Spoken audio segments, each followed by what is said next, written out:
اعوذ باللہ من الشیطان الرجیم بسم اللہ الرحمن الرحیم السلام علیکم ورحمۃ اللہ وبرکاتہ۔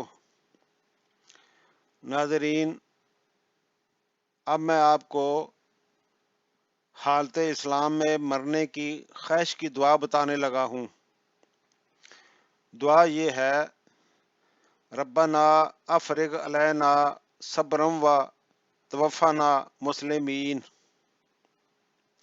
جس کا ترجمہ یہ ہے کہ اے ہمارے رب، ہم پر صبر انڈیل دے اور ہمیں مسلمان فوت فرمانا۔